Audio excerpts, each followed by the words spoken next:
This episode of the Astro Powder Powdcast is brought to you by Gema.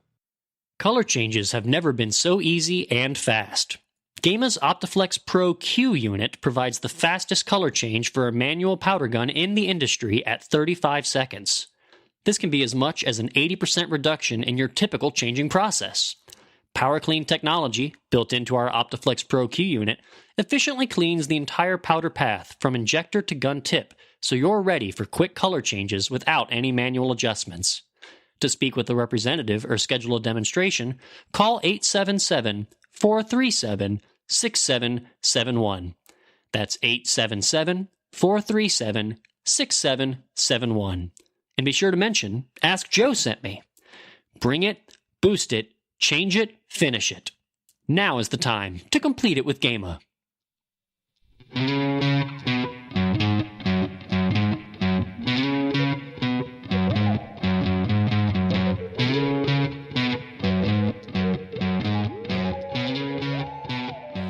Hello, all you powder coating fans, and welcome to episode 52 of the Astro Powder Powdcast.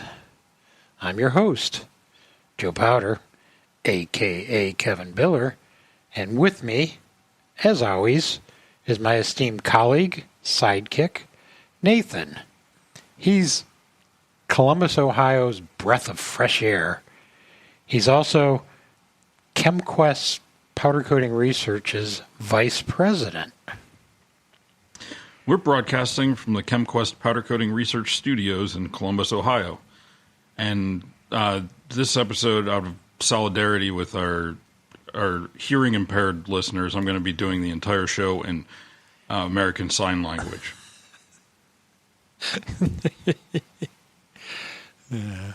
Okay. Let's get it rolling. All right, before we do, I'd like to give a shout-out. Shout out!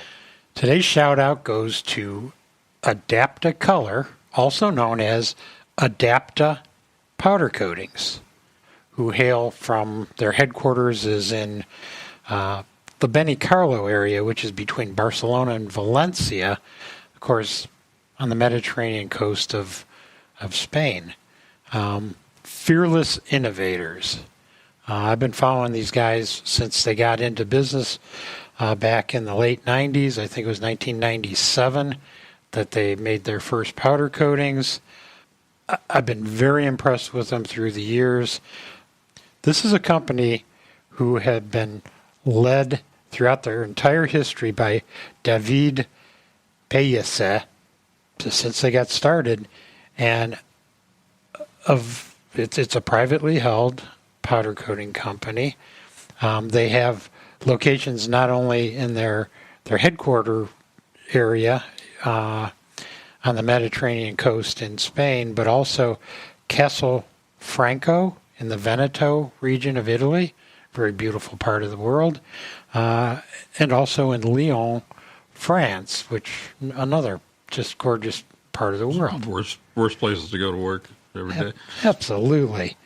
The thing that impresses me about these guys, it's a combination of technology, research and development that's just very impressive, especially for a privately held, not the biggest powder coating manufacturer in the world, and also their marketing efforts, which include just amazing products and also marketing materials. Give you an example of how their technology is really kind of impressive. If you go to their website, adaptacolor.com, you click on their product lines. What really caught my attention, besides their amazing architectural coatings and their industrial coatings as well, if you click on their smart coatings section, they've got no less than 35 different smart coatings. Really? Which, for the powder coating geek, these guys are amazing. They've got things like anti-graffiti. They've got one called BioNox, which actually absorbs pollutants from the air, kind of reduces the pollution in the environment.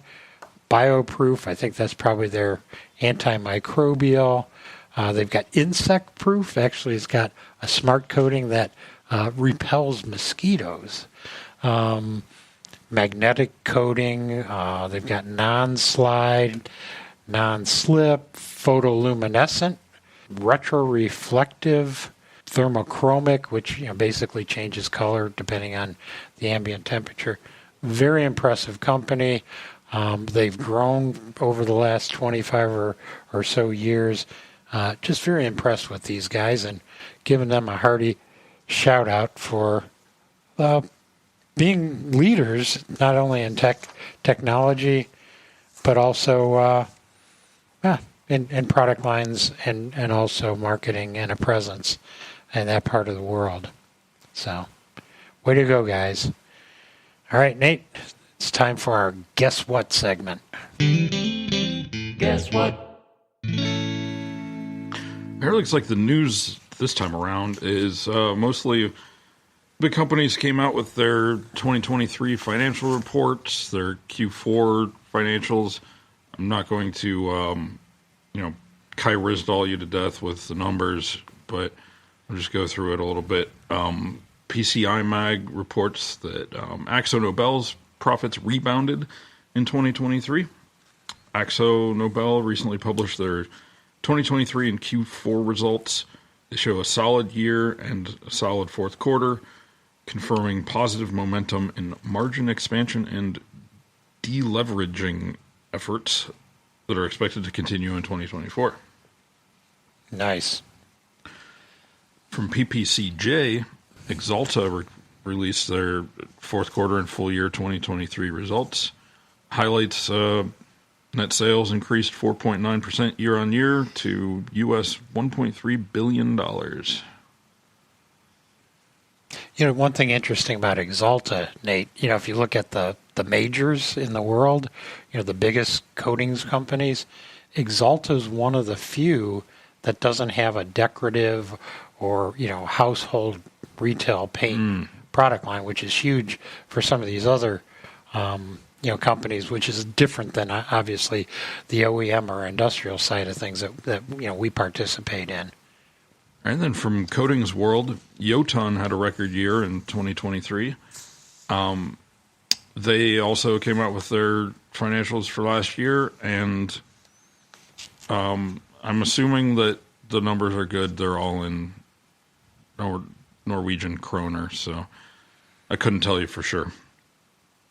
But they did say their revenue was up 14%, a really huge 14%, all-time high sales in all their segments.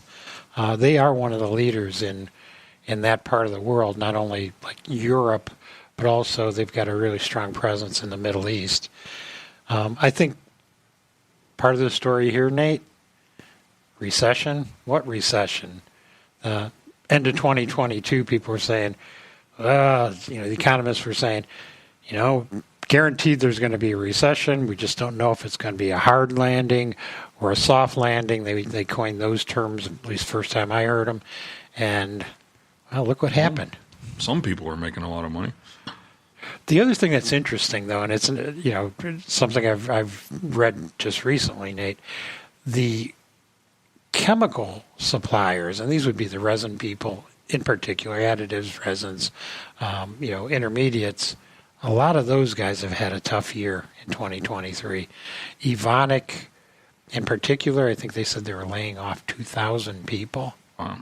And I know BASF didn't have a stellar year as well. And I know there's some economic reasons behind this. It had to do with supply chain and inventories and stuff like that. But the paint makers did well in 2023, the powder coating guys as well, and the chemical companies have been struggling. Yeah, but if you want to really take a deep dive into the industry sales and results, the American Coatings Association's U.S. market analysis for the paint and coatings industry 2023 to 2028 has been published, and it's now available. There's a full chapter in there on powder coatings, authored by this guy, Joe Powder himself, which includes sales details, past and future forecasting, as well as trends and drivers that will be impacting growth and the future of the industry. Purchasers have the option of a free consulting session with ChemQuest, our parent company, on any aspects of the report content for added industry insight. If you want to find out more, go to paint.org/USMA. That's the U.S. market analysis. Oh, specifically. very good, yeah. They come out with the different regions on different cycles. Yeah, and this is a thing, I don't know, I think it's triennial. I think it's every 3 years a new one comes out. I'm not, don't quote me on that, but I know it's not an annual thing, and it's an update, and it's, a lot to learn there.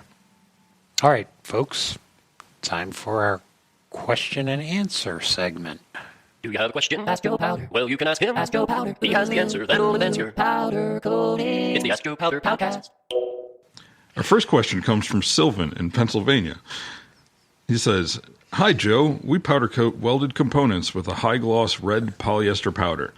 These parts consist of a box made from 11-gauge metal and has a section of 1/4 inch or 6.4 millimeter wall pipe welded to it with 1 inch thick flange at the end of the pipe. We're having trouble that after cure, as the part begins to cool, a haze will develop on the thick flange. The haze can be wiped off and the powder's glossy underneath. We also noticed it on some other parts as well. All were high-gloss polyester powders and mostly on the heavier surfaces. Can you explain what's causing the haze and how to prevent it? The process for these parts is grit blast, 8-stage iron phosphate pretreatment with a dry-in-place sealer, and the polyester powder is cured at 375F for 23 minutes. Thanks for any insight you can provide." Hey, Sylvan. Thanks for your question. And this one actually a little simpler than it may seem. What you're observing is a textbook phenomenon known as blooming. Blooming, you say. What does that mean? This basically is a phenomenon that can happen with certain polyester powder coatings, and it's most obvious when it's a high gloss, colorful, dark, rich type powder coating, because the haze is more apparent than if, say, it was on a white coating or a lower gloss one. Basically what happens is when the coated parts and the coating is exposed to kind of a long period, and I know that's relative, but a long period of elevated temperature. And I'm talking about elevated, higher than ambient, but not as high as the cure temperature in the oven. What can happen is a fugitive compound can come out, it can be emitted from the powder coating formula, from the powder coating film, and create a haze on the surface. And this is due to that long period of time before it cools off. From what you describe about the parts, the relatively heavy pipe section and also the thick flange, this is pretty obvious to me that it is a blooming phenomenon. For you technical geeks out there, the compound in the blooming material is a cyclic oligomer comprised of the two main monomers of a typical standard polyester powder coating. Bloomin' heck. Yes, bloomin' onion. Anyway, it's a cyclic oligomer that is based on neopentyl glycol, NPG, and terephthalic acid. It's very common with standard grade polyester powders. So now, eliminating this problem, the root cause of the defect, there's a few things that you can consider. One would be to eliminate the long cool down period of the parts exiting your oven. I mean, once you get them up to temperature, it's fine. It takes a while for them to cool, and this is when that stuff exudes or is emitted from the coating film.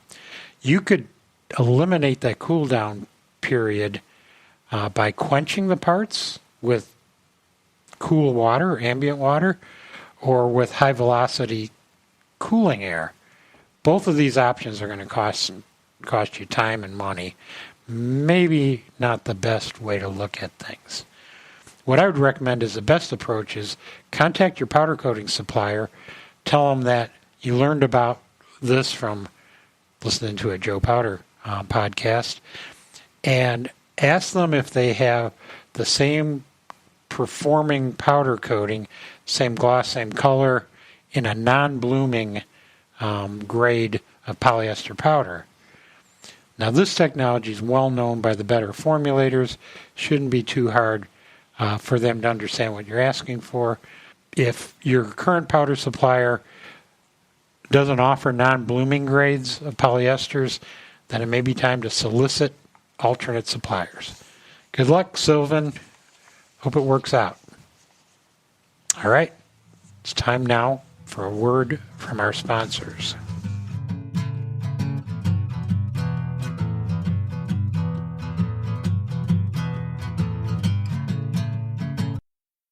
Are you looking for a solution to coat your most difficult products with no touch-up? Then Gema's dynamic contouring equipment is the right solution for you. Unlike robotic coating, dynamic contouring offers greater flexibility without all the programming hassle while correctly positioning each powder gun to automatically coat your parts. For more information, call 877-437-6771. Once again, that's 877-437-6771. And be sure to mention, Ask Joe sent me. Automate it, position it, detect it, code it. Complete it with Gema. ChemQuest Powder Coating Research is a proud sponsor of the Ask Joe Powder Powdcast, and the only independent laboratory dedicated to powder coating technology. We do everything from evaluating raw materials, formulating the next generation of coatings, developing new products, consulting, testing, troubleshooting, training, and more. Our parent company, ChemQuest, provides expert business strategy and advisory services in all aspects of the specialty chemicals value chain, including expertise in both liquid and powder coating. To find out more, email powdercoating@chemquest.com or visit our website at chemquest.com/CQPCR. Thanks for listening to the Ask Joe Powder Podcast. The ChemQuest Group is the parent company of CQPCR and provides strategic consulting to companies throughout the specialty chemicals value chain, including advisory services on business strategy, market research, mergers, acquisitions, or divestitures, manufacturing excellence, and formulation, application development, and benchmarking for liquid coatings and adhesives through our sister facility, the ChemQuest Technology Institute. Please contact Edie Fox Abrams, Vice President of Business Development, at info@chemquest.com.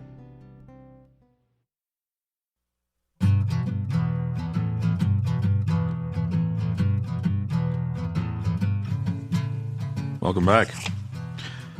Our next question comes from Oslam in Turkey. Oslam says, Dear Joe, I do not know how to control the TG, the glass transition temperature of a powder coating. I know that TGIC reduces TG values by 1.5 C, but what about other ingredients like additives?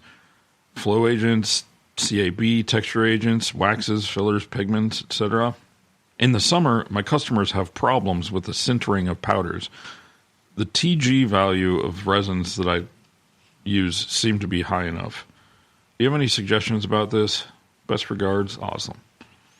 Well, Oslam, this is an excellent question, and your powder coating fans, we're talking here about the composition of the powder coating.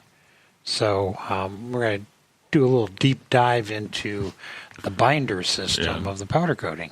TG, well, I called it TG, you call it T sub G or T sub G. Or sometimes TG. No. TG, or some people say glass transition temperature, T sub G. Anyway, basically, from a technical standpoint, this is a temperature in which a material undergoes a change, a physical change, from a rubbery state to a glassy state. Look it up, Wikipedia, look it up in your chemistry or physics books, and you'll find more about it. In powder coatings, it's measured analytically, typically by DSC, which is differential scanning calorimetry. And that technique, very reliable and very common. It measures the flow of heat from a material as it experiences a carefully controlled increase in temperature. For powder coating testing, it's typically a rate of 10 degrees Celsius per minute. So as a material melts, it absorbs heat. It's an endothermic reaction. When there's a thermosetting chemical reaction, heat is released, which is exothermic. Aslam, you probably know this already because you're a pretty smart technical person. But in layperson's terms, T sub G is best considered a sophisticated method to measure the softening point or melt point, in this case of a powder coating. Therefore, your question relates to the effect formulation components have on the T sub G or the melt softening point of a powder coating, and in this case, as you mentioned, was a TGIC cured polyester. The most significant contribution to the overall T sub G of the finished powder coating is the selection of the polyester resin that you're using in the formulation. So this is your starting point. Nevertheless, other components, like you mentioned, can affect the overall T sub G of the powder. So you mentioned TGIC. It does depress the TG of the overall binder system by about 1 to 1.5 degrees Celsius. So check that box. So that gives you an idea of where things land. The other components that can affect the T sub G, and in this case, it's a depression, a lowering of the T sub G, are going to be waxes, if you have any waxes incorporated.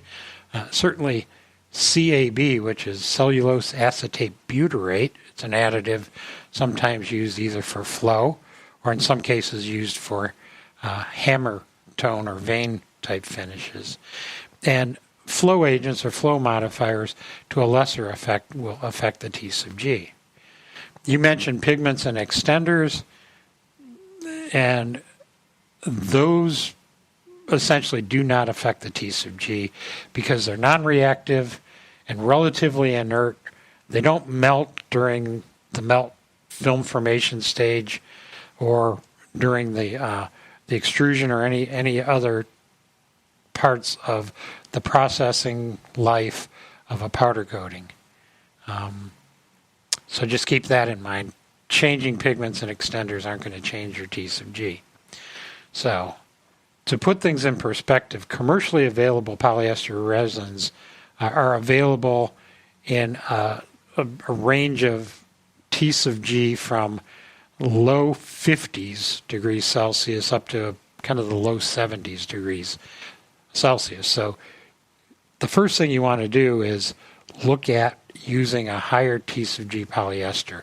So if you're at a 65 degree T sub G polyester resin, look at something closer to a 70 degree and see if this is going to solve your problem.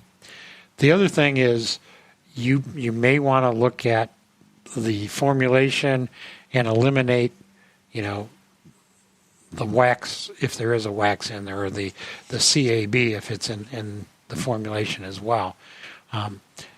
If you can see improved sintering resistance by doing that, it's going to be instructive and give you a direction to go. The other thing that I have to mention is the quality of the polyester resin. If you're buying cheap, low-end, low-quality polyester resins, they may fluctuate in T sub G or melting point, and I'd just be wary of, questionable supply of your key raw materials like that. One last thing, DSC or differential scanning calorimetry is the best technique to measure T sub G in the laboratory. I would definitely use that as an instrument to characterize your materials. If you don't have a DSC instrument, I really think you should probably get one. Anyway, if you have any more questions, Özlem, feel free to follow up with me. In the meantime, best regards, Joe Powder. All right. Would you like to go to an upcoming event? Hey, friends, where are we going? To an upcoming event. I think 2024 would be a great year to participate in an event. All right. Well, the week that this episode comes out is Powder Coating Week. That's at Renaissance Orlando and SeaWorld. That's the whole week-long event that's put on by the Powder Coating Institute, along with the CCAI, Chemical Coaters Association International, and they have a powder coating technical conference and an expo there if you want to meet up with other powder coating people. The 26th through 28th of March is Eurocoat 2024, and that's in Versailles, in France. Another tough place to visit. Right. April 6th, if you're in a coffee shop in northern New Jersey, Nick's band is going to be playing. April 9th and 10th in Cologne, Germany, the EC Conference Functional Coatings and Nanotechnology show is going on there. That's affiliated with the European Coatings. That's interesting. I'll be in Germany those days. Are you going to be? Not that side of Germany. You're going to be in Köln? I won't be in Köln. I'll be in Berlin. I haven't been there. I've been to Köln. But yeah, well, maybe I'll pop in. Well, bring me back a lager, please.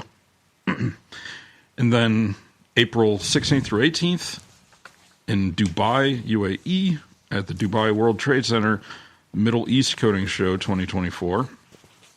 The end of April, April 30th through May 2nd, is the American Coating Show in Indianapolis, Indiana. That's the big North American show for all things coatings. ChemQuest is going to have a table there. Come by and say hi if you're going to be around. And the show isn't until September. The Coatings, Trends, and Technologies Summit that happens in Illinois, that's September 4th through 6th. But the call for papers is out now. So if you want to talk about your new interesting coatings-related topics, go ahead and sign up to talk at that show.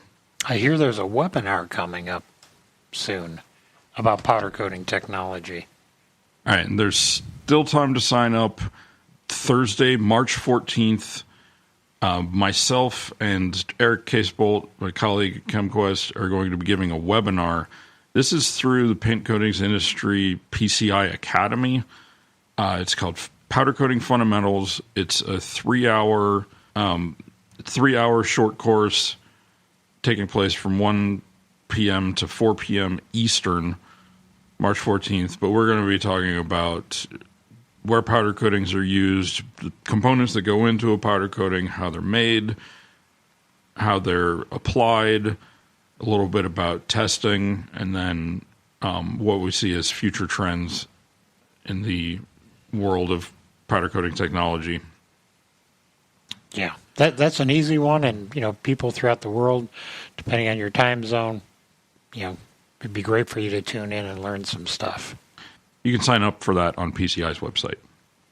Well, PCI Mag. Okay. All right. If you want to access the Joe Powder question and answer, you can find it in a number of different publications. It's on the Polymers Paint Color Journal website, as well as their sister journal, Asia Pacific Coatings Journal. You can also find it PCI Magazine, Paint and Coatings Industry. On theirs, it's PCIMag.com.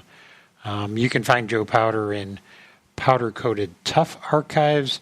And as a matter of fact, those powder-coated Tough, which is part of the Powder Coating Institute, you can find a lot of technical articles as well.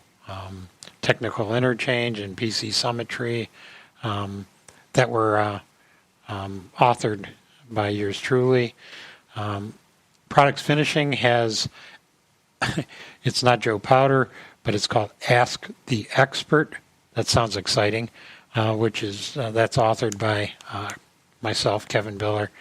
And you can also find Joe Powder at IPCM, which is the International Paint and Coatings Magazine. Our good friends in Italy. We love working with those guys. But yeah, you can find it on their website as well.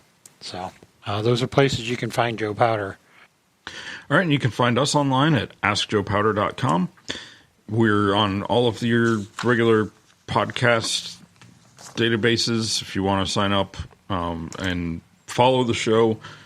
So far, we're on pace this year to do more than 3 episodes, so we should be coming out with those more regularly this year.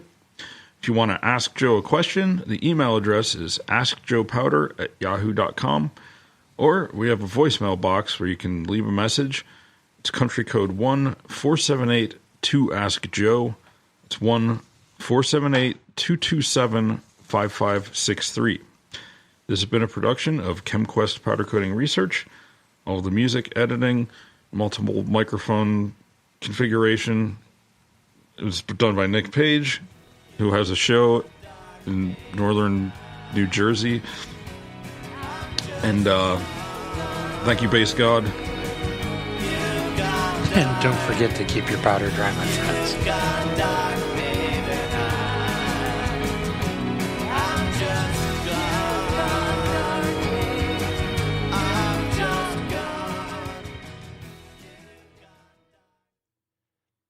Thank you for listening to the Ask Joe Powder Powdcast. This episode was brought to you by Gema. You have a lot going on every single workday, with many things requiring your attention. But you shouldn't have to worry about the efficiency and productivity of your powder coating shop. Gema automated powder coating systems offer you greater efficiencies while producing consistent, high-quality results. We provide the very best in powder delivery, application technology, connectivity for smarter factory automation, and comprehensive powder management solutions. To learn more, visit CompleteItWithGema.com. To speak with a representative or schedule a demonstration, call 877-437-6771. And be sure to mention, Ask Joe sent me. Synchronize it, change it, integrate it, automate it. Now is the time to complete it with Gema. For the outro, I was going to do all right, you guys, I'm going to do a trick, and then I need a big reaction from you guys, like a, whoa! Slapstick. Ha! Wow. I bet you can't do that again. Oh, yeah? Well, look, I'll do it twice. Oh. No way! Wow. Holy smokes. I've never seen that before.